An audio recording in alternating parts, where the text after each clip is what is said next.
Bom, pessoal, muito boa noite a todos, boa noite para quem está chegando agora. Eu vou pedir para Ana Paula fazer o acolhimento, então, da noite de hoje, depois eu dou prosseguimento. Por favor, Ana Paula. Tá, boa noite a todos, né? Meu nome é Ana Paula Rocha e aqui hoje eu fiquei pensando o que eu ia falar com vocês. E essa tarde eu tive uma visita para uma pessoa que ela me tocou.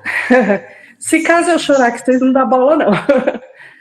E assim, eu queria passar para vocês o que eu senti, tá? E eu quero que vocês também sintam desta forma.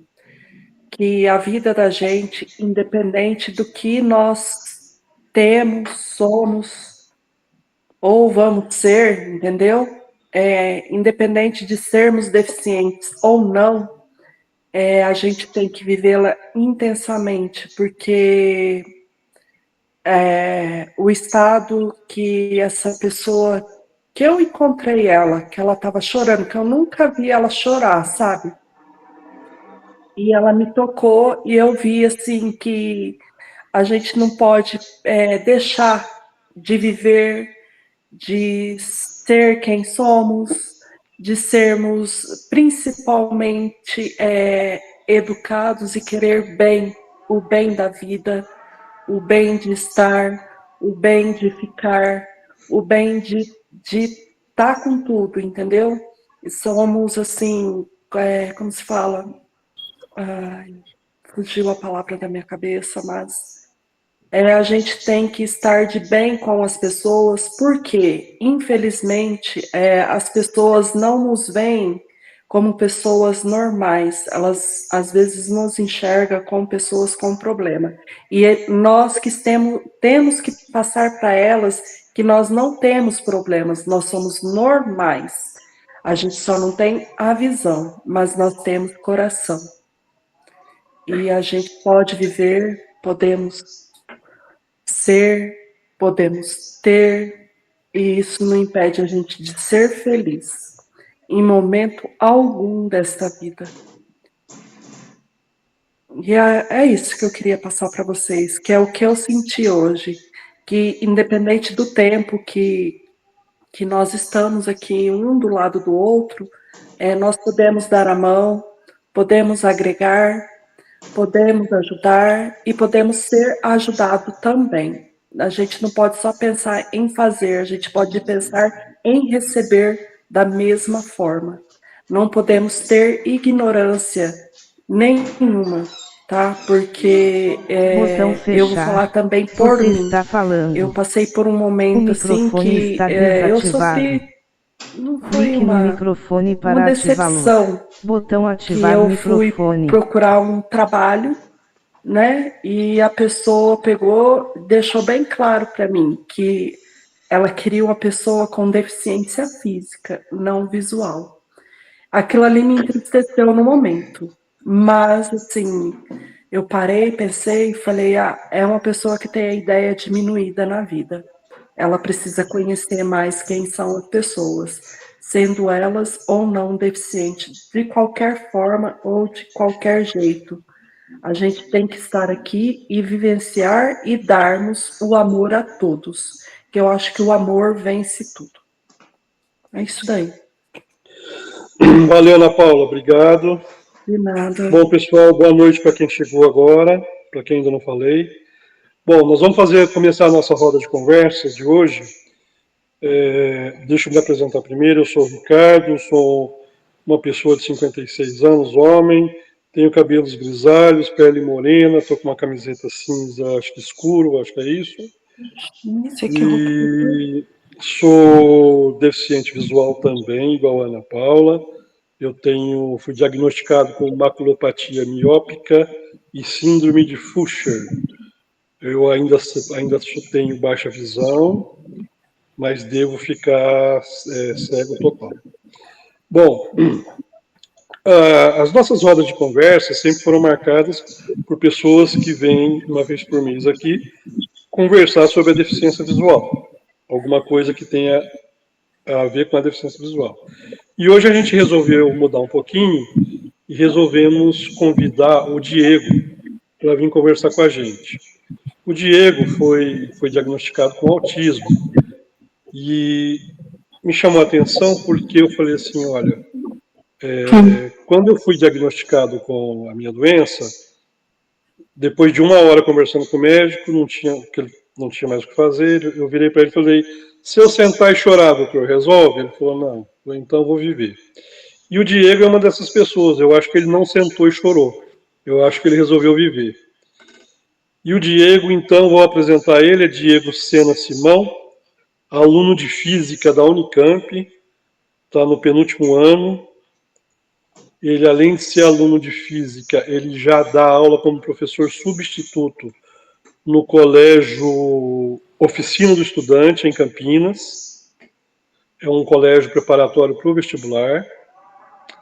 Então ele trabalha no colégio de dia e vai para a faculdade à noite. Hoje que ele conseguiu uma brechinha para falar com a gente. Mas além disso, o Diego não se contentou em só fazer faculdade de Física, que até hoje eu não sei como eu passei em Física na minha vida. Mas ele não só quis fazer faculdade de Física na Unicamp, uma das melhores faculdades do Brasil, como ele resolveu também falar um pouco de idioma. Então, o Diego, além do português, ele fala inglês, fala francês, fala alemão e fala mandarim, só isso. Bom, nas horas vagas, o Diego também gosta de música clássica e ele toca violoncelo. Tá certo? Agora, vou falar para vocês a maior qualidade do Diego. O Diego é meu genro, então essa é a maior qualidade que ele tem, né, Diego? Sim, senhor. Bom, Diego, agora a bola está com você. Lembrando, pessoal, que nós estamos numa roda de conversa, tá certo? Quem quiser se manifestar, quem quiser interagir com o Diego, fiquem à vontade. Ele vai conduzir, tá certo? E a gente vai interagindo com ele. Diego, faz de conta que você está na sua sala de aula. Toca o barco aí. Boa noite, pessoal. Meu nome é Diego, tenho 30 anos, tenho pele negra, tenho cabelo escuro, preto, eu estou com uma camiseta preta e eu uso óculos. No momento eu estou usando aqueles fones de ouvido que não tem fio, sabe? Então, o diagnóstico do autismo, ele chegou um pouco tarde na minha vida. Eu fui diagnosticado com 28 anos, que é quando nós fazemos uma série de testes cognitivos para saber como que nós agimos socialmente e tudo. E esses testes, toda essa análise levou cerca de 1 ano. E quando eu recebi o diagnóstico final com um neuropsicólogo, eu fiquei olhando para o papel e eu não sabia o que fazer. Porque eu não sabia quais atitudes tomar, eu não sabia o que ia mudar, o que ia continuar a mesma coisa. Porque foi me entregue um papel que, ao mesmo tempo que explicava muita coisa da minha vida, me deixava com mais questões ainda. Então, nesse dia, eu comprei um café na Unicamp, sentei e fiquei olhando a paisagem por um tempo. E aí eu percebi que a luz do sol era a mesma, eu percebi que o vento era o mesmo, então eu percebi que as coisas poderiam continuar sendo as mesmas. Só que conforme o sol esquenta, você tem que se adaptar para não se queimar. Então eu fui aprendendo que eu necessitava reconhecer que eu precisava de entender e assim respeitar certas coisas que eu não respeitava antes. E agora, quando eu vejo que eu respeito, que eu aceito, as coisas fluem muito melhor. não apenas para mim, mas como as pessoas que estão à minha volta. Um exemplo simples é que eu amo a minha família, tudo, só que eu tenho uma hipersensibilidade auditiva. Então, muitos sons acabam me deixando um pouco desconfortável. Por isso que desde uns 12, 13 anos eu ando com fones de ouvido. Porque eu colocava a minha música e isolava do redor. E então, tive uma prima que ela casou, ela fez um ano de casamento hoje. E no casamento dela, eu fui com um abafador sonoro. E foi uma das primeiras festas assim que eu fui como adulto que eu não senti vontade de vir embora, porque eu eu entendi que eram várias coisas que estavam me afastando das pessoas e isso gerava isso gerava vários questionamentos em mim, porque eu perguntava por que isso estava acontecendo. Mas daí eu fui entendendo que estava tudo bem respeitar os meus próprios limites, respeitar as minhas próprias coisas, e quando eu respeito isso, todos à minha volta e tudo à minha volta ficam melhores, ficam mais tranquilos.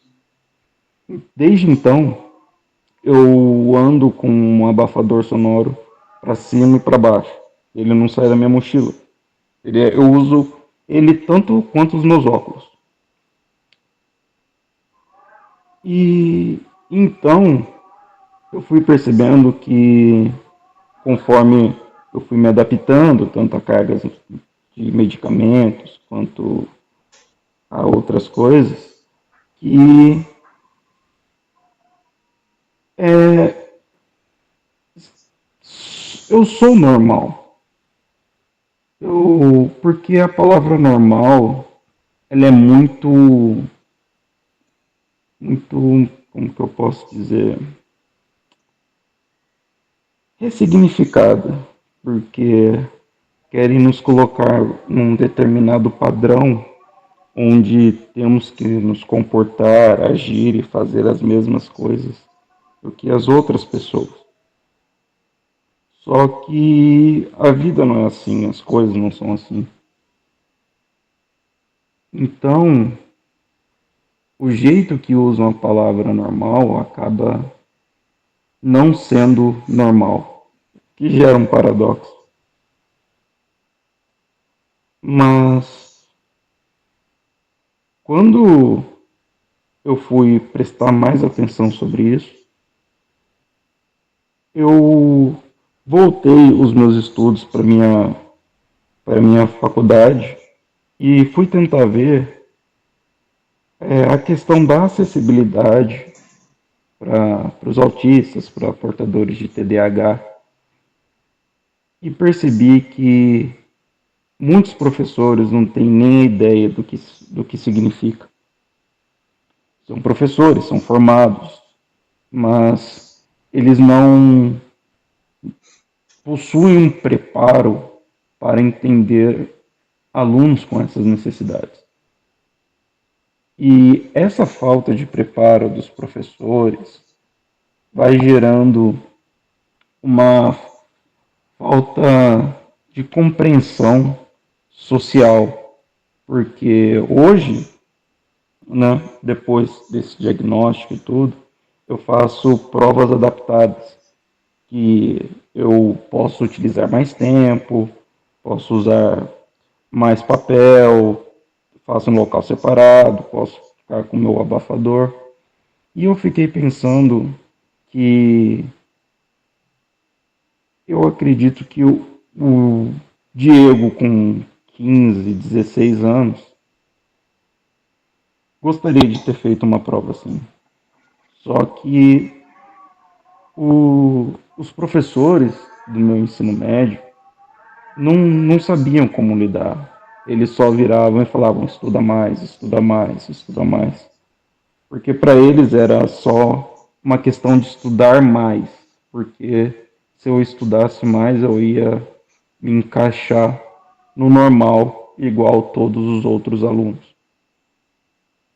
Mas o tempo foi passando e eles foram vendo que não era só uma questão de estudar mais, porque eu estava perdendo a minha saúde, eu estava perdendo muita coisa, porque eu ficava nisso de estudar mais e achava que o problema era eu. Eu achava que quando eu recebi a nota de 1,7 em matemática, eu achava que o problema era eu. Mas meu quarto tem livros e livros de matemática e eu estudo matemática há, há muitos anos. Então eu não conseguia entender por que eu ia tão mal numa coisa que eu estudava tanto. E eu gostava, eu gosto muito de exato. E, e eu fui vendo que são questões que até hoje, né, só que no lugar do ensino médio, agora é na faculdade, ainda há esse pensamento de que os alunos precisam ser iguais, assim. E, e se um aluno não é daquele jeito, não se comporta daquele jeito, ele pensa de uma forma diferente, ele não é avaliado de uma forma diferente. Ele é avaliado de uma forma padrão. Ele é avaliado da mesma forma do que os outros, e isso acaba tampando o que há de mais precioso na mente humana, que é a criatividade. Porque eu vejo o mundo de uma forma muito criativa, como se eu pudesse pegar vários assuntos, assim, física, matemática, história e geografia e colocar numa coisa só, porque eu acredito que o conhecimento ele tem a capacidade de se conversar, ele consegue se interligar, mas essas questões, essa forma de pensar, ela não é avaliada. Essa falar, não, fazer novos projetos, fazer novas coisas. O que é avaliado em mim é uma nota em um papel. E que é um tipo de avaliação que Você está eu ainda levo muito tempo para conseguir aprimorar. Tanto que eu só estou conseguindo resultados mais satisfatórios com 30 anos. Sim, eu passei no vestibular, eu passei em várias matérias, mas não foi da forma saudável. Não foi de uma forma que eu aconselharia alguém de fazer. Então, quando eu vejo as matérias da faculdade de educação, eu vejo que nós não somos preparados para lidar com alunos assim, e quando não somos preparados, nós acabamos desestimulando e tirando a vontade de muitos que queriam continuar, de que queriam ter um diploma, de continuar um trabalho, de continuar as coisas, só que não houve uma acessibilidade, não houve uma empatia. E, e isso acaba fazendo com que a pessoa, pelo menos no meu caso, fique se perguntando sobre o que pode ser feito. Mas aí, depois de um tempo, depois de tanto me perguntar o que poderia ser feito, eu concluí que, igual meu sogro disse, se eu sentasse e chorasse não ia mudar. Então eu levantei, fui estudando mais, fui pegando mais livros, fui ocupando muito meu tempo E, e eu quero virar professor para que um dia, caso aconteça eu encontrar um aluno que a escola não ofereça a acessibilidade que ele merece, eu consiga ser um professor que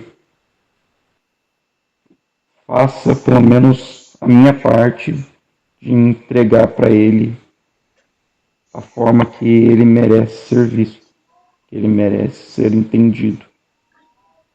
Porque não é justo uma questão que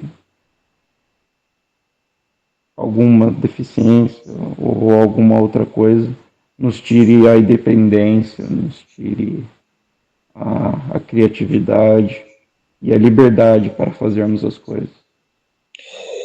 Diego, Senhor? deixa eu te fazer uma pergunta. Isso aí que você está falando me deixa até certo ponto chocado, porque nós estamos falando de uma universidade classe A, de uma Isso. universidade que não é qualquer pessoa que consegue entrar lá dentro. Sim. E Sim. isso preocupa, enquanto deficiente, me preocupa isso, né?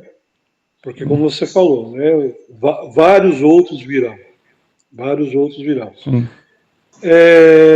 Você tem notado alguma melhora nesse aspecto da questão da acessibilidade por parte da universidade ou não? Sim, por parte da universidade está tendo uma melhora, porque estão juntando vários alunos para o coletivo autista, que é o coletivo autista Adriana Dias, que é um núcleo anticapacitista, que nós visamos mostrar políticas para a melhoria da faculdade, porque quando eu assim cheguei a um diagnóstico e mostrei para a Unicamp para fazer uma prova adaptada, eu até lembro que um professor chegou para mim e falou: tá, mas e o que eu faço? Eu não sei o que fazer. Eu não sei. E ele era um professor já com livre docência e tudo, e ele também não sabia o que fazer. Ele não sabia me avaliar de uma forma diferente. Agora que estão entrando novas políticas e tudo, mas o caminho ainda é muito longo. Ou seja, tem muita água para passar debaixo da ponte ainda, né? Ainda tem, ainda tem. Tá. Com relação, Diego, aos seus colegas de faculdade, como que é o seu relacionamento com esse pessoal? Bom, o relacionamento com os meus colegas, ele é um relacionamento muito produtivo. Eu sou uma pessoa muito introspectiva, então eu levo muito tempo para fazer amizades e tudo mais. Mas assim que eles souberam, eu fui muito bem acolhido por eles e, e eles vibraram quando eles viram que o tratamento estava fazendo efeito e ao mesmo tempo eles se frustraram com a universidade porque nenhuma medida foi tomada em anos de reprovas que foram acumulando por conta da falta da acessibilidade ou da falta de ajuste medicamentoso que ocorreu ao longo dos anos. Entendi. E com relação bom, isso é hoje na faculdade. E com relação ao colégio que você trabalha? Porque lá você lida com adolescentes, né? Sim, eu lido com Com- adolescentes. Tá. E lá existe acessibilidade ou não? Então, sim, agora com um projeto de lei, porque as questões neurodivergentes no Brasil, como o TEA, o TDAH, eles se enquadram como deficiência. Tanto que nos ônibus municipais aqui da cidade, pessoas autistas também também sentam em lugares preferenciais. Mas é uma questão bem complexa. Você usa o cordão de girassol, não? É o de quebra-cabeça. É o de quebra-cabeça, certo? Isso. O meu de quebra-cabeça. O de girassol é para TDAH. Tá. Diego, uma pergunta. Você foi a primeira pessoa com autismo que pediu adaptação na faculdade ou outros já haviam pedido? Não, isso já está se tornando uma questão um pouco complexa, porque na faculdade, conforme foram aparecendo novos casos e os alunos foram descobrindo os direitos, a faculdade foi meio que ficando sem saber o que fazer. Porque, por exemplo, as salas de aula que eu faço prova, pelo menos, são adaptadas assim, meio que uma sala de seminários dentro de um departamento, mas antes eu fazia, por exemplo, na secretaria de graduação, que é onde trabalham o pessoal da secretaria e tudo mais. Temos 2 pessoas com a mão levantada. Eu vou passar por Euriclides. Ele levantou a mão faz um certo tempinho. Depois a Elaine. Combinado? Sim. Boa noite, Diego. Boa noite, Boa Ricardo. noite. Boa noite a todos. Boa noite, Euriclides. Eu acho que esse momento é um momento bem importante, né, Ricardo? Como tu bem falaste, da gente poder falar além um pouquinho da nossa questão, que é a deficiência visual. Sim. Então, em teu nome, eu peço autorização, primeiramente, para dar as boas-vindas e agradecer a presença do meu amigo Hugo Braz, que está presente conosco. Seu Hugo, por gentileza, se o senhor puder abrir o áudio. O Hugo é um amigo muito querido aqui de Santa Cruz, né? O seu Hugo é um dos fundadores da Associação Luz Azul Autismo, aqui da nossa cidade, e é a pessoa que há muito tempo vem lutando e batalhando pelos direitos das pessoas com espectro autista, a qual eu tive a felicidade, durante a minha graduação, de conhecer esse casal tão querido, ele e a Neca, e da gente, né, tio Hugo, poder estar observando que essas questões as quais encontramos aqui na nossa região, na nossa cidade, no nosso estado, não são muito diferentes a nível de Brasil, né? Então, boas-vindas e fico muito feliz com a sua presença entre a gente aqui. Obrigado, Euriclides. Boa noite a todos. Né? Boa noite. Boa noite. Fiquei muito sensibilizado com a fala do Diego, com as perguntas pertinentes que o Ricardo fez. Só para contextualizar, então, né, já que o Euriclides mencionou, eu faço parte da Associação Luz Azul, que é de familiares e de pessoas autistas aqui de Santa Cruz do Sul. A nossa associação tem 12 anos, ela iniciou com... Eu sou avô de um menino, na época ele era menino, hoje ele está com 18 anos, né? E sou pai do João, que assim como tu, Diego, ele concluiu o curso de Física na UFPEL, que é a Universidade Federal de Pelotas, e agora está iniciando o mestrado lá, né? E eu tenho em casa os 2 extremos do espectro, né?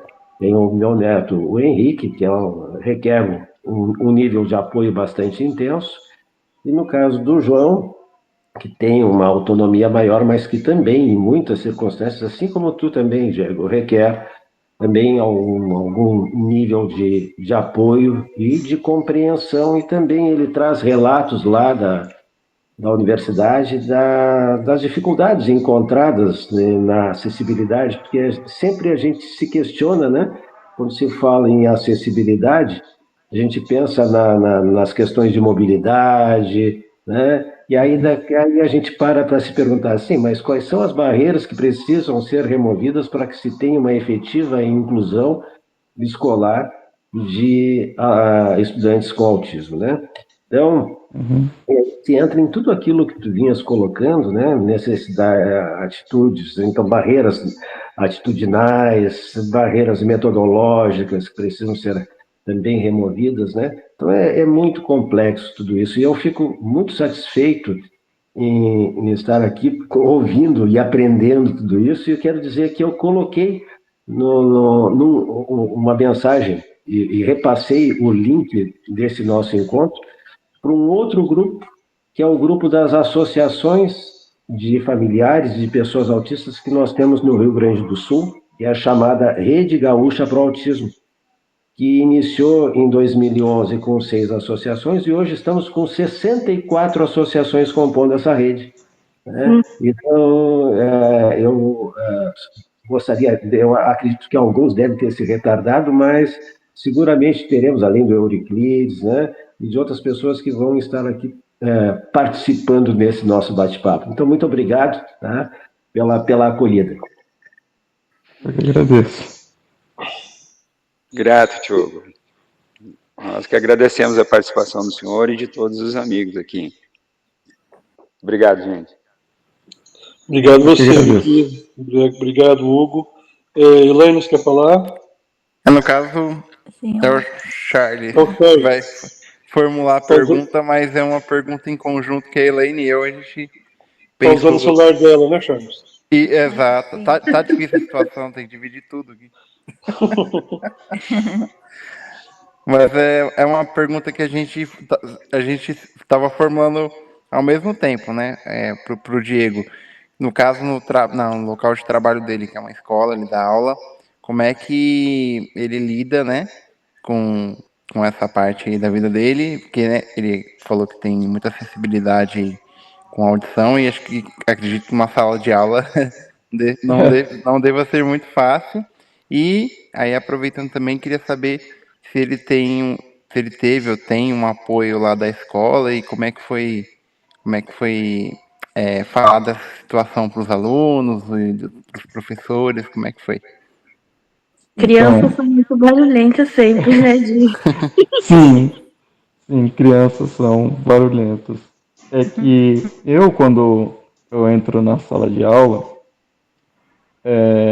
muitas vezes eu preciso abstrair, porque ou eu presto atenção no quadro e faço um quadro bem feito e tudo, e eu deixo as crianças lá, ou se eu for tentar colocar a sala em ordem, tentar fazer o quadro, acaba não dando certo.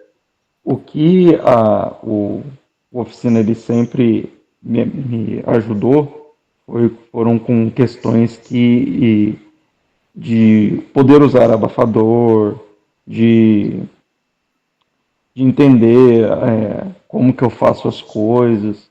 E então, mas a questão com os adolescentes, ela está sendo um pouco mais complicada, porque são adolescentes, né? Muitos ainda apresentam um comportamento que está sendo moldado, mas eles veem o espectro autista, ou TDAH, como uma forma ofensiva para você se dirigir a alguém. Por exemplo, quando eles se deparam com alguém que tem um hiperfoco, ou a pessoa não apresenta tantas habilidades sociais, elas usam o termo autista como uma ofensa. E esse é um comportamento que é vedado pela escola por completo. E são coisas comportamentais que infelizmente existem, só que parece que nos últimos tempos as pessoas estão se sentindo mais à vontade para falar isso, e eu não sei o motivo. Não sei o motivo que faz com que uma pessoa se dirija a outra com tamanha violência. Perfeito. Agora, Humberto, Rafaela e Ana Paula. Quem quer falar dos três? Posso falar? Por favor. Pode falar, Léo. Diego, primeiramente, você sabe que eu me sinto assim, muito honrado de estar junto com vocês. Eu percebi que nesses últimos anos, essa situação da gente ter convívio com pessoas autistas está acontecendo com uma frequência maior. Então, hoje, é comum você ter nas famílias alguém autista.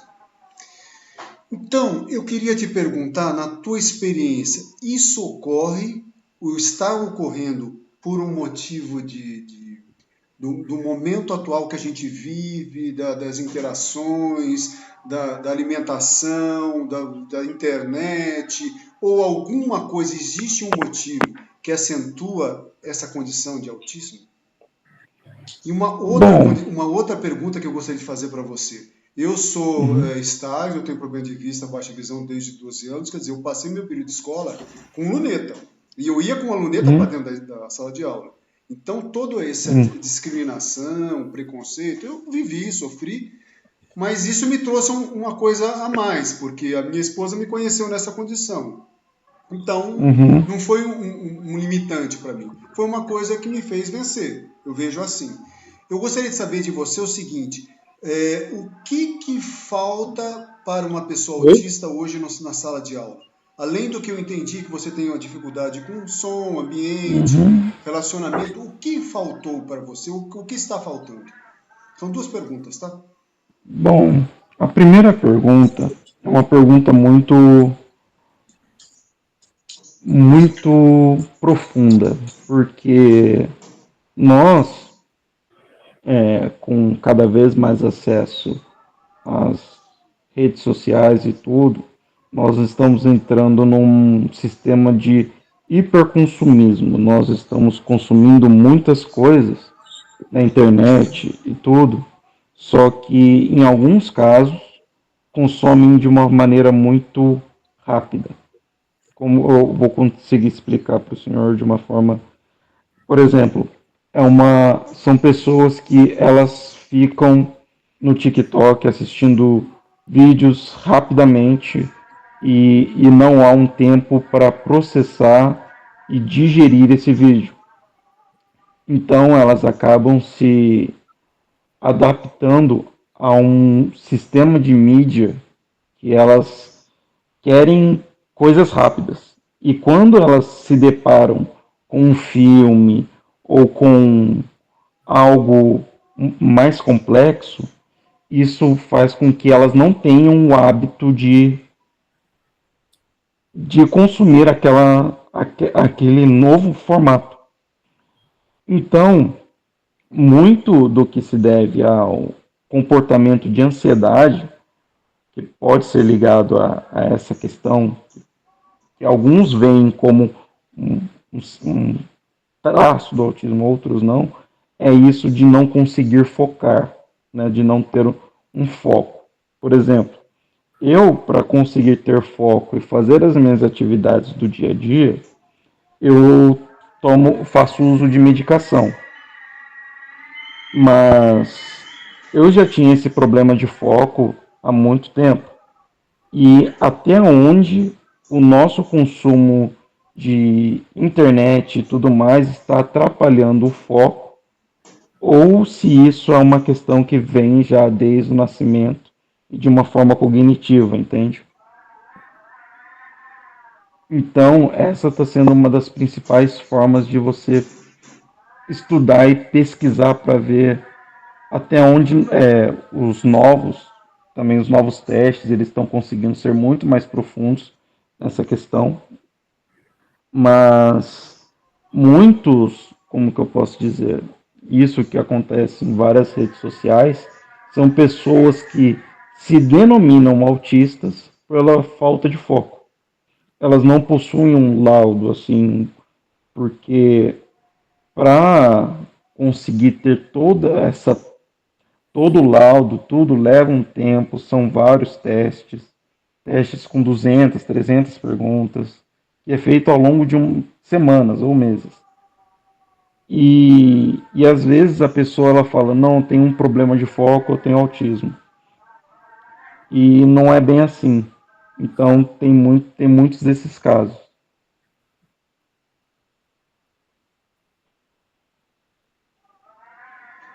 E a respeito da sua segunda pergunta, eu acredito que o que falta é dar espaço para o aluno no espectro poder ser avaliado da forma com que ele aprende e absorve as coisas. Por exemplo, eu sempre fui muito próximo da música clássica. A minha relação com a música clássica começou quando eu tinha uns 8 anos. Eu ganhei do meu pai uma fita cassete, da Fantasia 2000. E a primeira música é a Quinta Sinfonia do Beethoven. Ali eu me apaixonei pelo Beethoven, e é uma paixão que dura até hoje.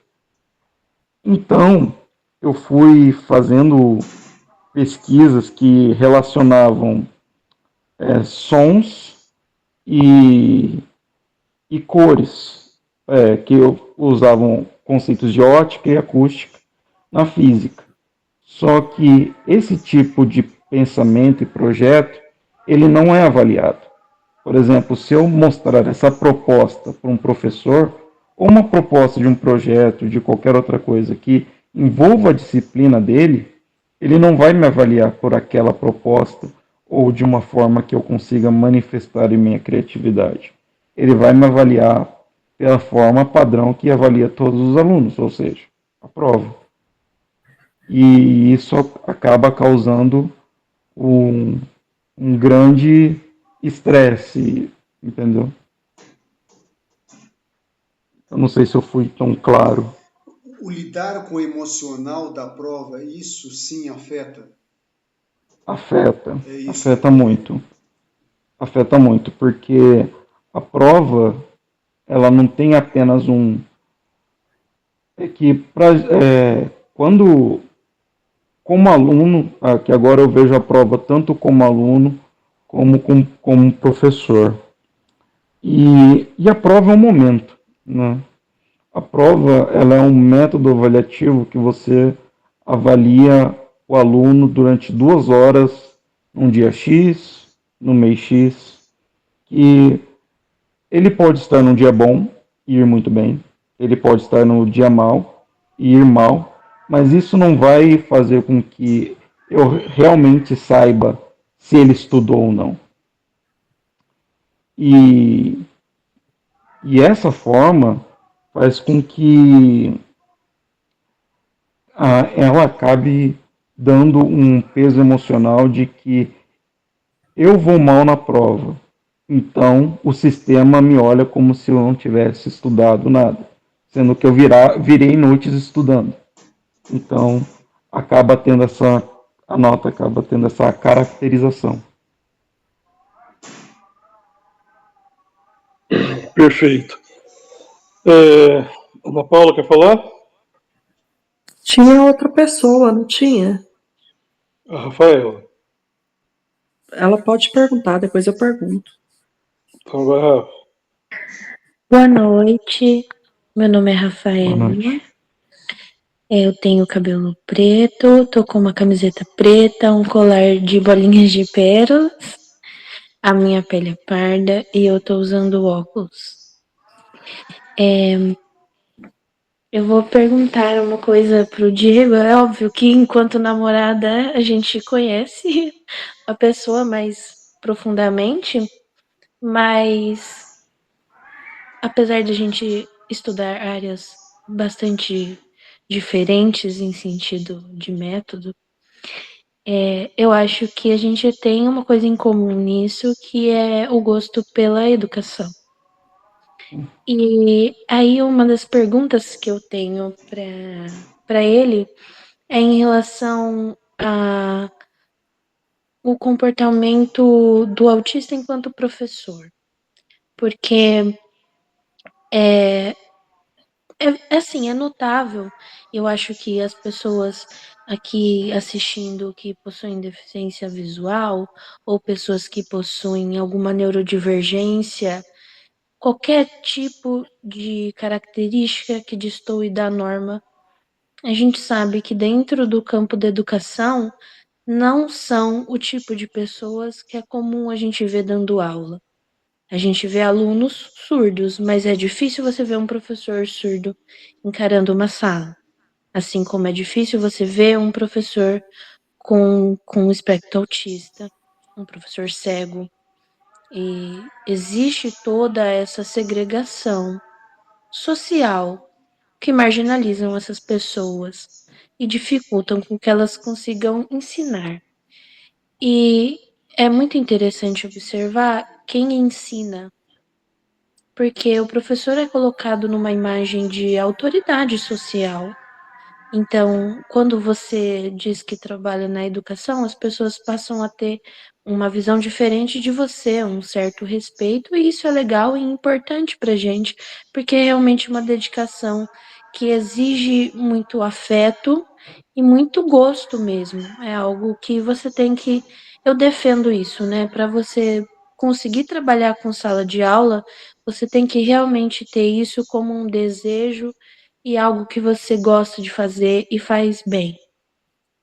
E eu queria te perguntar sobre isso.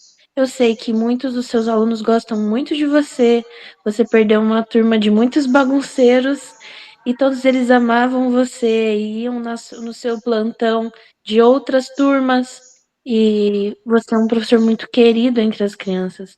Eu acho que também por a gente encarar um personagem, né, enquanto professor. Não dá pra gente Uhum. entrar lá e ser totalmente cru, né? A gente acaba criando uma persona um pouco mais lúdica, até porque a gente trabalha tanto com ensino médio, mas também com criancinhas pequenas de 6º ano, que ainda Sim. são bem novas. A gente tem aqui também na reunião a minha prima, a Heloísa, Lolo, e ela trabalha com crianças, ela é pedagoga. Então, são mais novos ainda, então a gente vai adotando uma conversa um pouco mais lúdica. E eu queria saber como que isso funciona para você e como que o seu carinho surgiu pela educação. Olha, o meu carinho surgiu pela educação porque quando eu era pequeno, eu, eu sempre ouvia minha mãe falando que ela tinha problemas para aprender as coisas. Aí eu olhava assim e eu pensava, mas ela sabe tudo, como que ela tem problema para aprender? Aí eu ficava pensando mais um pouco, e aí eu fui crescendo e fui descobrindo que ela tinha problemas de aprendizagem. Então, meu carinho na educação, ele foi crescendo porque eu queria ser um professor que a minha mãe gostaria de ter conhecido e sido acolhida, entende? Como criança e adolescente. Então, quando às vezes eu vejo que ela fala que ela tem um problema para aprender alguma coisa e tal, seja mexer no celular ou seja, não sei, alguma outra coisa assim, que ela fala que é difícil, eu fico pensando assim que a educação, o meu amor pela educação nasceu ali, de ver, porque quando eu vejo que minha mãe aprendeu alguma coisa assim, fui eu que ensinei, foi, foi um dos momentos mais gratificantes, assim. Então, foi mais ou menos nesse ponto. E como professor, essa turma de bagunceiros, que é o 8º ano, foi uma situação um pouco engraçada, porque a escola inteira, o pessoal, os outros plantonistas também falavam que eles tinham uma dupla lá, uns gêmeos que eles eram bagunceiros e tudo mais. E teve um dia que eu cheguei para eles, eu falei, então, hoje eu não estou muito legal, tal, por causa de barulho e tudo. Então, por favor, se não só falar um pouco mais baixo e tudo. Aí ele falou, por quê? Aí naquele momento eu pensei, bom, não é só porque eles são crianças, significa que eles não sabem o que está acontecendo. E que eles também não podem entender o que está acontecendo.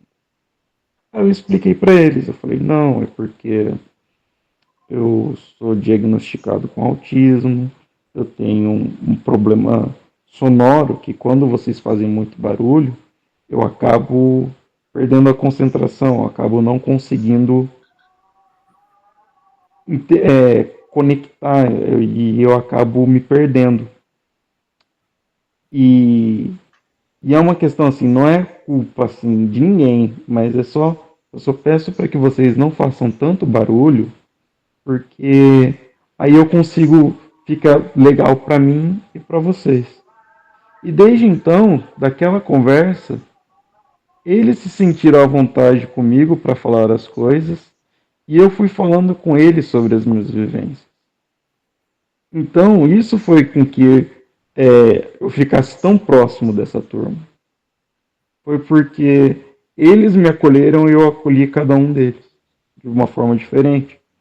Porque eu não via os gêmeos, né, como bagunceiros. Eu só via duas crianças que estavam sendo crianças. É claro que escolas têm regras e tudo mais, mas não deixam de ser crianças. Mas também não deixam de entender as coisas ao redor delas. E quando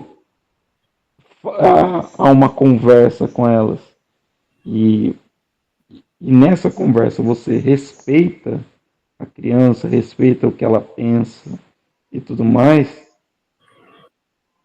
flui. E fluiu e eles E nunca me deram adolescentes trabalho. precisam disso. Adolescentes precisam disso, né? Eles não são reconhecidos nem como criança, nem como adultos. Eles começam a se afastar dos pais porque eles querem mostrar que eles têm um pensamento diferente. Então é aquele momento que eles têm um certo pé atrás, uma certa dificuldade de lidar com pessoas de autoridade, como os próprios pais, os Isso. professores, porque eles querem mostrar que eles são pessoas autônomas e mentes pensantes que não vão pensar da forma com que os professores ou que os pais ensinaram. Eles querem mostrar que eles aprenderam e que agora eles têm o próprio pensamento, a própria forma de enxergar o mundo, e aí por isso são lidos como rebeldes, né? Mas eu acho que é isso que você falou, você escutou eles e validou o que eles diziam e o que eles sentem, e eu acho que esse trabalho de educação é uma costura, né? Você vai fazendo aos poucos e olhando as pessoas de uma forma um pouco mais humanizada. E aí os adolescentes se tornam um pouco mais legais. Sim, eles Divertido, é ficaram bem mais legal. legais. Eles ficaram bem mais legais. Obrigada. É só isso. Depois eu trago Eu que novas agradeço. perguntas. Pai, tá mutado seu microfone. Ana Paula, Oi. sua vez. Bom, Depois Heloísa. eu iniciei e não fiz a minha autodescrição, né? Eu sou morena não, pele clara, cabelo liso no ombro, gordinha, e sou mãe de 3 filhos e tenho 45 anos. E eu perdi minha visão faz 1 ano e 9 meses que eu perdi minha visão em virtude de um tumor cerebral. E estou viva. E Diego, né? Desculpa. Isso. Tá. A minha curiosidade, tá? É uma curiosidade que eu acredito que muitas pessoas talvez tenham também. Você falou sobre acessibilidade na faculdade, que você Isso. teve que enfrentar várias situações, Uhum. problemas, tudo. Hoje você tem uma outra visão, uma outra definição de tudo que você passou e ainda pode passar, né? Que nada é, como se diz, acaba naquilo ali. Você já pensou em trabalhar em conjunto com a faculdade ou uma outra instituição de ensino, para mostrar que você, por ter o espectro autista, né, você pode dar um treinamento, entre aspas, não sei, um treinamento, um apostilado, uma informação para os professores, às vezes treinar as pessoas para elas poder começar a aprender a receber, né? Essas pessoas com essa deficiência, que é uma deficiência, né? Considerada. Sim.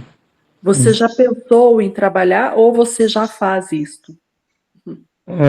Eu faço parte do coletivo anticapacitista, né, Adriana Dias, que é da Unicamp, Sim. e lá trabalhamos com diversas políticas que têm como objetivo conscientizar toda a faculdade a respeito de diversas questões que envolvem envolvem os neurodivergentes.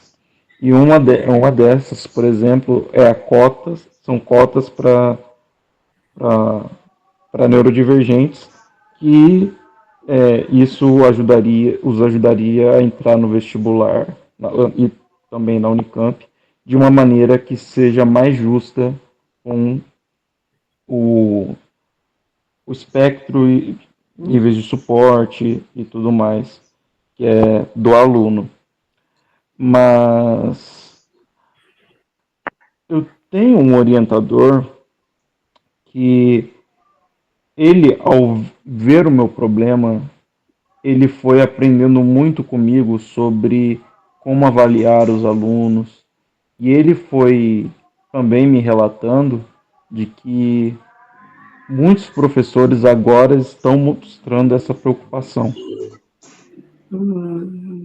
E tudo isso está sendo por causa dessa questão do coletivo, isso já foi um dos motivos da paralisação da universidade. Então, o que nós estamos fazendo é criar ferramentas para que os professores, os funcionários e os próprios estudantes entendam que é possível ter uma boa vivência acadêmica, mesmo com toda essa pressão e até mesmo com professores que não conseguem compreender, e que, se o professor não consegue compreender, nós, como coletivo, falamos com a diretoria acadêmica ou talvez com o instituto para que o aluno ele se sinta acolhido nessa questão. Tá. Desculpa. Não, é que eu ia só fazer um comentário em cima, né? Que eu sempre tive vontade de ingressar na área pedagógica. E agora muito mais, e ainda mais para se especializar na minha deficiência, né? Que é a visual. Mas eu sempre tenho esse intuito de poder mostrar às pessoas que elas podem conviver normalmente entre outras, desde que você respeita cada parte, né? Eu acho que é o respeito que é a palavra principal, né? Desse momento, no caso. Mas obrigado pelas minhas dúvidas e acho que de outros também. Eu que agradeço. Beleza, agora a gente tem a Heloísa e depois o Henrique. Heloísa, Lolo. Vai, Lolo. Oi, gente, boa noite. Oi, Lolo. Boa noite. Tudo bem, Boa né? noite. Que alegria te ver falando tão bem aí sobre a pedagogia, sobre as questões pedagógicas do Diego. Eu sou prima do Ricardinho, prima da Lu, da Rafa, e foi um prazer, viu, Ricardinho, você me convidar para... Nós que nos sentimos honrados com a sua presença. Imagina. Eu não sei fazer a autodescrição. Falei com o Ricardinho que eu sou leiga total nessa parte, né, Total, mas sou branca, pele branca, o cabelo meu tá preso para trás, tô com uma camiseta branca também. Tenho olhos claros, tá bom, sim? Tá bom, né? Tá ótimo. Tá ótimo. Bom, Diego, boa noite, pessoal. Eu estou na ponta de cá da parte da pedagogia, que eu trabalho com o Fundamental 1, né? Os meninos do Uhum. primeiro. E você falando dessa questão da adaptação, das avaliações, do processo na faculdade, me trouxe uma curiosidade. Como você era no Fundamental 1? Você teve dificuldade? Não sei se você vai conseguir lembrar, né? Porque, assim, eu trabalho também na rede estadual e nós temos professoras de apoio que acompanham os alunos autistas. Com TDAH não Uhum. temos tudo. Eu fico, assim, Sim. muito preocupada, porque a gente vê as dificuldades que eles encontram, né? De acompanhar e tudo, e vão passando. Infelizmente, no Estado, as crianças do primeiro ao quinto ano elas não são retidas, né? A gente percebe a dificuldade pedagógica mesmo, e infelizmente a gente não consegue fazer retenção deles para melhorar o desempenho pedagógico. Mas, ao mesmo Sim. tempo, avalia as questões sociais, né, a interação social, que isso é muito importante, que muitas vezes a gente não leva em consideração. E como era você no ensino fundamental? Então, eu fui uma criança que aprendeu a ler um pouco cedo e eu sempre gostei de números assim. Então, eu às vezes achava o recreio muito barulhento. Aí eu ia para a biblioteca da escola. A biblioteca da escola que eu estudei, ela era bem pequena mesmo. Tinha, acho que o quê? Nem, nem 70 livros lá. Só que eu gostava de lá porque era quieto. Só que aí eu ia sempre para lá, eu sempre pegava vários livros. Eu li, eu li quase todos. E ao ver que eu gostava muito dessa biblioteca, talvez tenha sido um sinal de que eu já não tinha uma questão com barulho. Aí eu fui pensando e eu tenho esse problema com provas desde novo, né? Desde quando eu comecei a fazer provas, na verdade. Aí eu fui melhorando, era sempre algo muito que oscilava muito e uma, era algo muito penoso, porque eu tinha que fazer uma determinada avaliação que eu me sentia preso, que essa era a melhor forma de definir.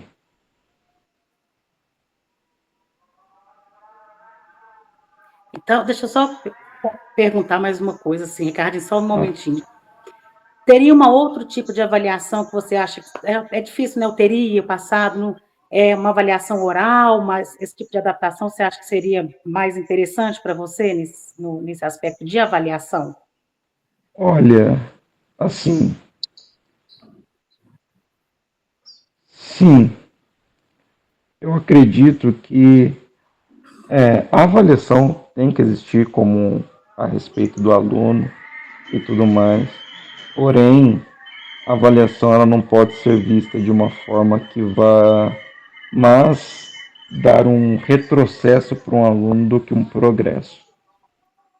Em alguns casos, a avaliação tradicional, que pega, coloca alguns exercícios numa prova, deixa ele quietinho ali por 2 horas e aí, às vezes é difícil ficar quieto por 10 minutos, que dirá 2 horas. E às vezes é difícil manter a atenção num trailer de um filme, que dirá 2 horas numa prova inteira. Eu só consigo manter a minha atenção numa prova hoje como adulto devido às minhas medicações, porque eu errava muito. E eu errava coisas que eu sabia, mas eu errava. Então, eu acredito que as provas, elas precisam ser adaptadas para que seja justo tanto com o saber do aluno quanto com a sua própria carga psicológica.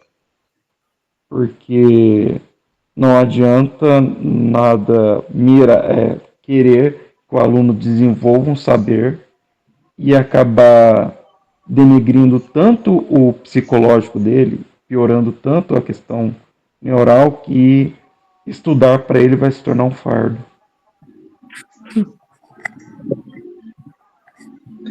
Fechou? Obrigada. Ai. Agora o Henrique e depois o Humberto. Vai lá, Henrique. Opa! Deixa eu baixar minha mão aqui, né? Fala, Ticão! Tudo bom? Boa noite a todos, pessoal. Beleza? Tudo bem aí com todos? Né? Eu não estou acostumado, mas vamos lá. Ó, a minha descrição eu tenho um cabelo bem baixinho, né? Com uma calvície aqui na frente, barba preta completa, vamos dizer assim, né? Estou de camiseta 1,70 m. Acho que é isso, né? Se eu não estiver esquecendo de nada, vocês me avisem, por favor.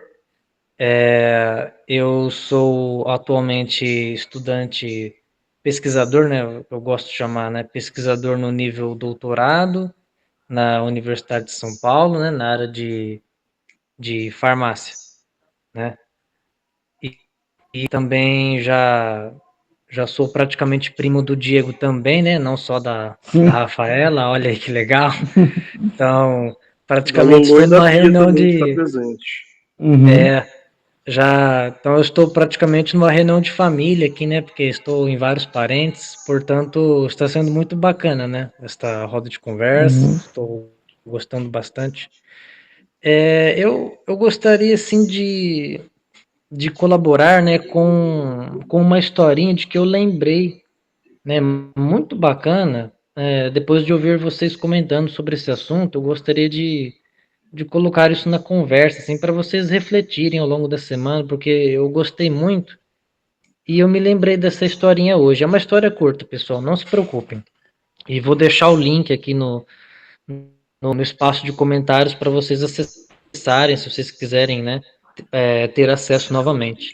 Então é assim, o título se chama O Vaso com Rachaduras. A história começa assim, né? Conta a lenda indiana que um homem transportava água todos os dias para sua aldeia, usando 2 grandes vasos que prendia nas extremidades de um pedaço de madeira e colocava atravessado nas costas. Um dos vasos era mais velho que o outro e tinha pequenas rachaduras. Cada vez que o homem percorria o caminho até sua casa, metade da água se perdia. Durante 2 anos, o homem fez o mesmo percurso. O vaso mais jovem estava sempre muito orgulhoso de seu desempenho e tinha certeza que estava à altura da missão para o qual tinha sido criado, enquanto o outro vaso morria de vergonha por cumprir apenas metade de sua tarefa, mesmo sabendo que aquelas rachaduras eram fruto de muito tempo de trabalho. Estava tão envergonhado que um dia, enquanto o homem se preparava para pegar água no poço, decidiu conversar com ele, dizendo: "Quero pedir desculpas, já que devido ao meu tempo de uso, você só consegue entregar metade da minha carga e saciar a metade da sede que espera em sua casa." O homem sorriu e lhe disse: "Quando voltarmos, por favor, olhe cuidadosamente o caminho." Assim foi feito, e o vaso notou que, do seu lado, cresciam muitas flores e plantas. "Vê como a natureza é mais bela do seu lado?" comentou o homem. "Sempre soube que você tinha rachaduras e resolvi aproveitar-me deste fato. Semeei hortaliças, flores e legumes, e você as tem regado sempre. Já recolhi muitas rosas para decorar minha casa, alimentei meus filhos com alface, couve e cebolas. Se você não fosse como é, como poderia ter feito isso? Moral da história: todos nós, em algum momento, envelhecemos e passamos a ter outras qualidades. É sempre possível aproveitar cada uma dessas novas qualidades para obter um bom resultado. Final da história. Então eu gostaria de encerrar minha fala com o meu muitíssimo obrigado pela oportunidade, né, que nós temos. E é isso, pessoal. Um forte abraço e tudo de bom, né? Encerro aqui minha fala. Obrigado. Eu adorei, muito Muito bonito. obrigado. Humberto? Incrível a história, viu? Também gostei demais. Diego, eu estava pensando no seu caso assim.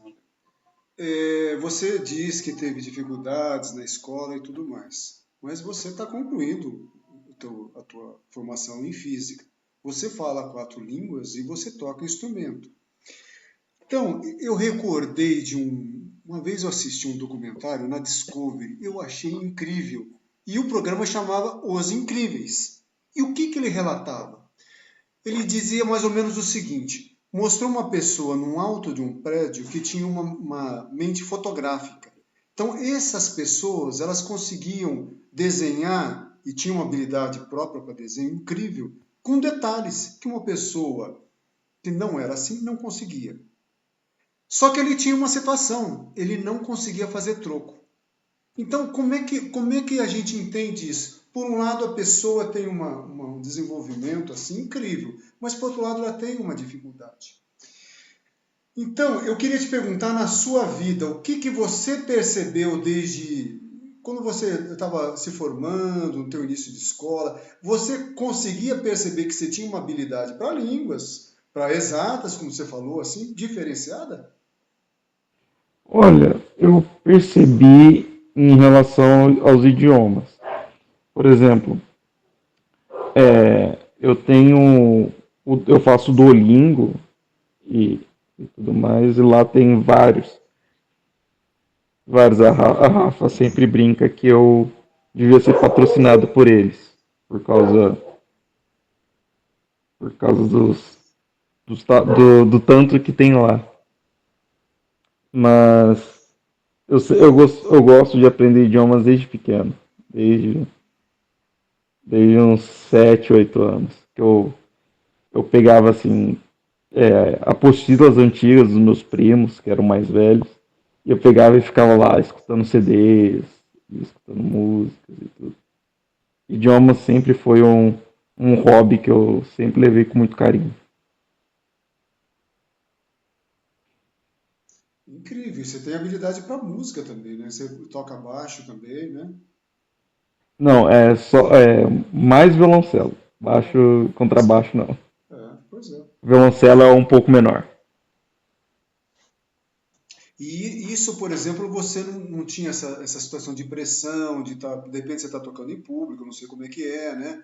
E você tem que se apresentar, ou você vai falar em outras línguas com outras pessoas mesmo. Isso para você, isso não interfere no teu emocional, assim? Não.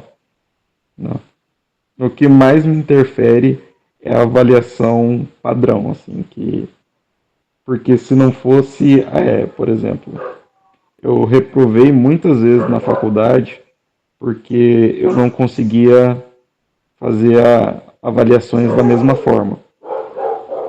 Só um minuto.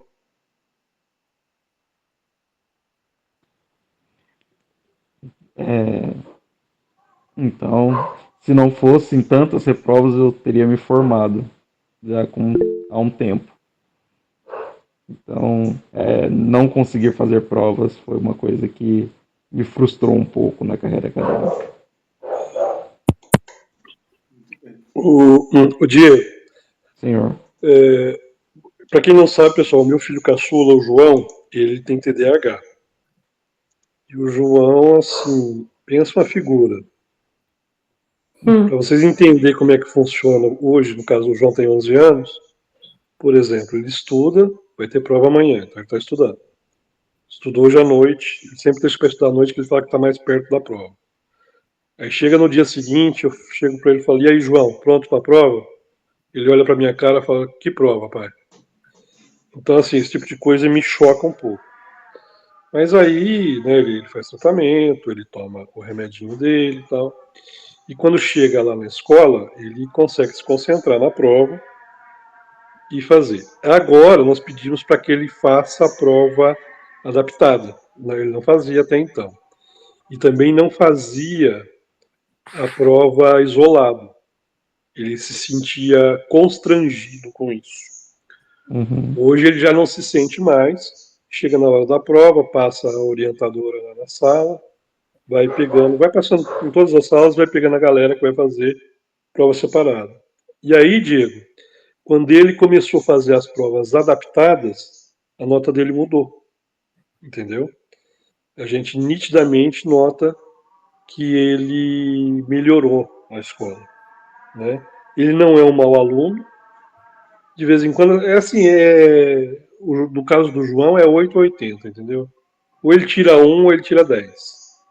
Então é um negócio meio complicado. Mas assim, e no começo eu demorei para entender isso. Por exemplo, o João, ele não parava sentado. E eu notei isso o dia que teve um vídeo que veio para os pais para mostrar a homenagem que eles fizeram para o Dia dos Pais, né? Minha esposa falou, você viu que lindo o vídeo do nosso filho? Eu olhei o vídeo e falei, não estou vendo nada de lindo aqui. Ela falou, por quê? Eu falei, está todo mundo sentado e o João está pulando. Isso não, né? Alguma coisa está errada. Foi aonde a gente caiu a ficha, né? Aí nós fomos, o João fez vários tratamentos. Hoje ele teve alta de todos os tratamentos que ele fez. E só tem acompanhamento agora com uma neuropediatra, né? Mas assim, com esse advento das provas especiais, o João melhorou assim da noite pro dia. É um negócio assim impressionante, né? E em compensação, né, Diego? Ele senta na frente aqui do videogame e ele faz coisa que até Deus duvida. Videogame, com o celular, entendeu? Ele detona. Mas a hora que você fala para ele, vamos estudar, parece que vai cair a casa. Mas é isso. O advento da prova especial que ele faz hoje, melhorou muito a vida dele. Muito, muito, muito, muito. Até fez com que ele pegasse gosto pela escola. E também tem a questão da maturidade, né? A maturidade vai chegando, ele vai melhorando. Tá certo? Rafa, você quer falar, filho? Sim, eu queria só fazer um complemento a respeito do João. O João sabe muito sobre futebol e sobre determinados jogadores de tudo quanto é tipo de seleção, de qualquer país, em qualquer época. Ele sabe linha temporal, linha histórica de jogadores, tudo. E eu tava conversando com o Diego uma vez e a gente viu notavelmente que isso é um hiperfoco. É comum esse comportamento de hiperfoco entre neurodivergentes. O Diego tem vários. Ele gosta de cachorrinhos, música clássica, muito, principalmente falando de Beethoven, ele sabe tudo. A própria física, enfim. E ele até hiperfoca em algumas pessoas também, que ele tem muito amor. Tipo, a mãe dele, Dona Maria, ele sempre vai comentar dela, muito querida. E, enfim, outras pessoas também que ele tem muito carinho. E eu queria que você contasse isso das pessoas, porque eu acho que as pessoas neurotípicas não sabem o que é o hiperfoco. A gente que convive com o João aqui dentro de casa, a gente vê que ele tem os hiperfocos dele em assuntos específicos. Mas eu acho que as pessoas, muita gente nem ouviu falar desse termo antes. Então, eu queria que você comentasse sobre isso. E eu queria pedir uma coisa um pouco mais polêmica, porque a gente está falando da questão política, né, do espectro autista, das acessibilidades, né, a questão social. E eu queria que você comentasse com as pessoas, porque eu acho que elas devem ter curiosidade, sobre a prática. Muitas pessoas sabem que TEAs tem dificuldade em leitura de emoções, e algumas pessoas autistas, varia de cada um, também tem dificuldade com afetividade. E você é uma pessoa que tem um namoro, você também tem muita ligação com as pessoas da sua família. Como que isso funciona para você? Como que é o relacionamento para você? O que que você nota que foi importante eu ter melhorado? Porque eu também sou uma pessoa que não estou no meu lugar de fala, não tenho o espectro autista, então eu faço e aprendo muitas coisas e formas de me comunicar, assim como eu aprendo com meu pai também, né, deficiente visual, e ele me dá várias instruções. Olha, Rafa, você não vai sair perguntando para uma pessoa cega tal tipo de coisa, porque não é legal, é inconveniente, isso não é bacana. Olha, eu acho que determinado comportamento é preconceito, é capacitismo. Ou então, filha, se você vê alguém que vai atravessar a rua, pergunta, vê se ela quer ser ajudada, não sai pegando no braço, e sabe, esse tipo de coisa. E assim como o Diego também me dá alguns toques, a gente sempre tem essa troca. E eu queria que você comentasse com as pessoas como que é isso, como que é essa leitura das emoções, e por que que muitos autistas são mais introspectivos, falam um pouco. E é bem engraçada essa relação, porque eu sou muito falante. Meu pai sempre Passa a bola, Rafa. faz piada com isso. E é isso. Depois é a Bom, Pielha. a questão do hiperfoco é que existe um determinado assunto que, se deixar, a pessoa fica manhã, tarde, noite, 7 dias por semana, 365 dias por ano, somente naquele assunto. Eu preciso muitas vezes me policiar, porque um dos meus é o Beethoven. Assim, eu tenho um quadro dele no meu quarto, tenho vários livros. Eu já escutei quase todas as músicas que ele compôs. E, e isso é uma coisa assim que eu converso muito com a Rafaela. E em uma brecha eu já falo algo do Beethoven do nada. Assim. Porque, na minha visão, é um dos assuntos mais legais do mundo. E o hiperfoco é isso, é quando a pessoa neurodivergente ela fica tão focada em algo, em um determinado assunto, determinado tema, que esse tema acaba se tornando um ponto de paz, um ponto de extremo interesse. São questões assim, por exemplo, o João, que é o meu cunhado, ele tem com o futebol.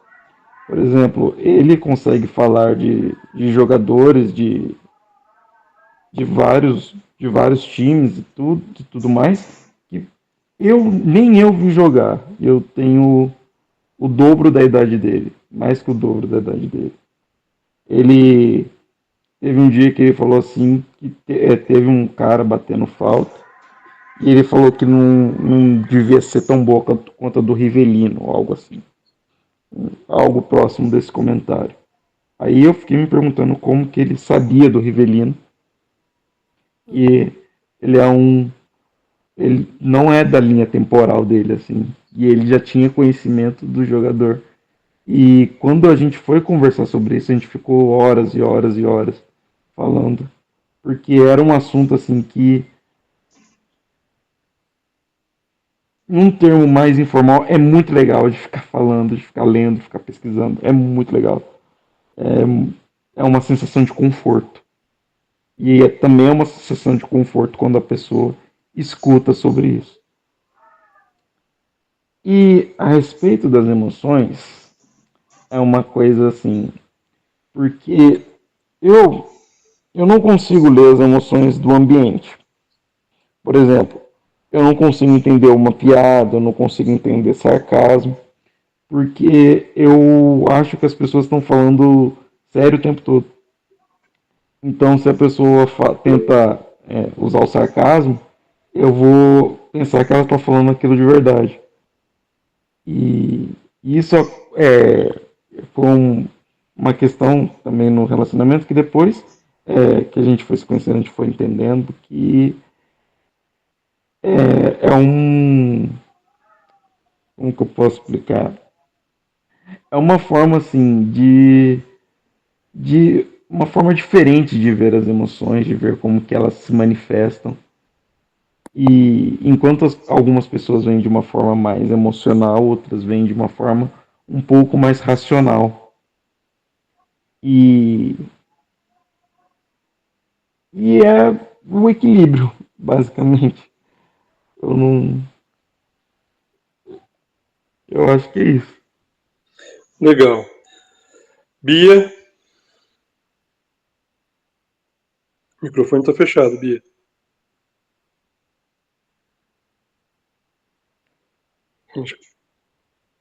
Tá ouvindo, Bia? Oi, agora estou. Isso, Deixa eu ligar a câmera. Ixi. Boa noite a todos.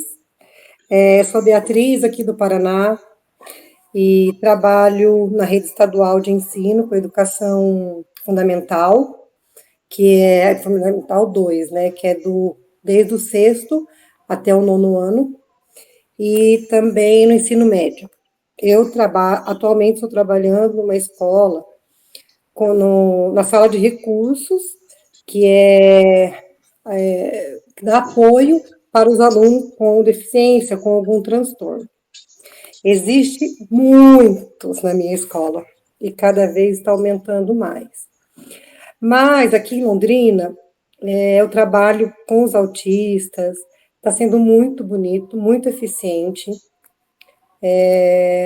Assim, elaboraram cartilhas, espalharam várias acessibilidades nos supermercados, na cidade, estão fazendo um trabalho de conscientização bem legal. E assim, toda a experiência que eu tive é que cada um é do seu jeito. Trabalho com autista, trabalho com TDAH, com TOD, que é transtorno opositor desconfiador. Então, cada um tem a sua especialidade, cada um tem seu jeito de ser. Uns têm o cognitivo, para um lado, mais desenvolvido,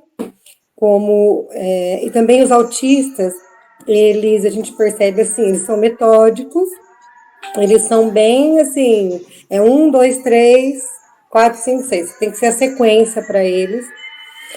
Mas, e a nossa luta diária é para os professores estarem entendendo cada aluno, estarem adaptando atividades, adaptando ambientes para eles, para cada um poder se desenvolver aquilo que ele tem de melhor e também o que está em defasagem, entre aspas, né?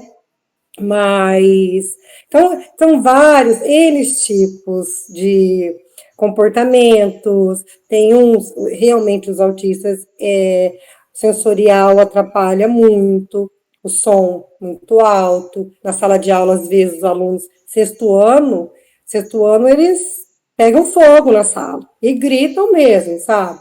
Incomoda muito os autistas, mas eles também têm aquela parte deles que é bem desenvolvida, né? No caso, assim, eu tive um autista que ele era excelente, socialização ele não tinha nenhuma. Mas eu fui conquistando ele aos poucos, porque eles também têm que ter confiança. Depois que pega confiança, ele só entrava na escola se eu estivesse lá. Aí ele era excelente em xadrez, desafio, ele adorava desafio. Raciocínio lógico, excelente. E, por outro lado, ele não queria nem saber. Isso aí ele estava no 7º ano. Então, assim, Outros casos que eu já atendi, o cognitivo é excelente, mas o barulho atrapalha. E tive também, pude conviver com uma professora que lá da escola estadual, que o marido dela é autista e já trabalha numa empresa e já fez doutorado. E ela fala para mim assim, Bia, o que ele mais adorava era trabalhar na época da pandemia, porque ele trabalhava sossegado em casa. E quando ia chegando o final de ano, ele ia desencadeando uma ansiedade, porque sabia que ia ter reuniões, sabia que ia reuniões familiares, reuniões da empresa, e a socialização. Mas ele foi aprendendo a conviver com isso. Então, é mais ou menos assim, vou simplificar, né? O TDAH, o problema dele é comportamento e hiperatividade. Você medicando quando precisa, ele vai concentrar, ele vai fazer as atividades dele. Claro que uma atividade que o Ricardo falou, né, para o João, um exemplo. As atividades dele, eles perdem o foco. Então, o que é o ideal? Letra maior, perguntas bem objetivas, com 2 ou 3 alternativas, para ele não se perder. Então, isso aí facilita também. Então, é isso, gente. Aqui no Paraná tá um frio, não sei aí, tô vendo todo mundo sem blusa. Eu tô com blusa aqui, que tá muito frio, graças a Deus chovendo bastante, precisamos de chuva. Deixo meu abraço a todos. Foi ótimo compartilhar essas experiências com vocês, tá? E é isso aí. Um beijão. Alô, Bia. Obrigado. Diego, Tchau, a Bia tchau. também é nossa prima, lá do Paraná. Obrigado, Bia. Tchau. Agora, pessoal. Foi um prazer, viu, Diego? Pelo menos Prazer. por aqui, mas quero te conhecer pessoalmente. Sim, claro, com certeza. Agora, pessoal, a última pergunta vai ser a Elaine, tá? Porque o Diego amanhã tem prova e ele ainda tem uma noite pela frente de estudos. Então, a Elaine vai fazer a pergunta e após a pergunta da Elaine, se for pergunta, o Diego responde. A Elaine, ela também é que faz o nosso fechamento, tá bom? Elaine, tá com você, ou o Charles, não sei. No caso é o Charles de novo. Charles de novo. Ah, Charles. Aqui é série, é sobre série com ele. Na verdade é uma curiosidade. Eu queria saber se o Diego já assistiu The Big Bang Theory, que é uma série aí baseada, né, que tem tudo a ver, assim, que são estudantes não, né, eles já são professores, têm doutorado, tudo, e tem muito a ver com física, e fala também muito dessa parte de um personagem do Sheldon, que ele também tem muita dificuldade social em entender piadas, e se você já assistiu, se você gosta, você recomenda. Eu gosto muito de Big Bang Theory. Já assisti várias vezes. Porque lá fala sobre muita coisa de ciência, muitas coisas assim. Principalmente onde eles estudam, que é a Universidade da Califórnia. E eu gosto bastante. Gosto bastante mesmo. Ah, legal, também gosto bastante, apesar de não estudar física. E era mais isso aí. Eu já vou deixar como recomendação, apesar que não tem audiodescrição, mas acho que é um tipo de série que dá pra entender bem. E aí, amor, já quer fazer? Então já tá no... Então aqui, né, para fazer o nosso fechamento, hoje aí aprendemos um pouquinho, né, sobre autismo. Foi muito bom. Acho que a gente ficaria aqui por horas aqui conversando. O Diego é muito agradável de se conversar. Parabéns, primeiramente. Obrigado. E como seria bom, né, se todas as pessoas tivessem empatia um pelos outros, não só as pessoas com deficiência, mas todo mundo. Acho que o mundo seria muito mais humanizado, né, teríamos menos obstáculos aí no dia a dia, mas algo assim que é diferente entre nós, aqui entre todos nós, e acho que é um fator muito positivo, são as nossas habilidades, né, as características que nos tornam pessoas únicas. Isso ninguém vai tirar de nós, né? O nosso talento, que é único. Então, uma boa noite a todos, uma ótima semana e até a próxima.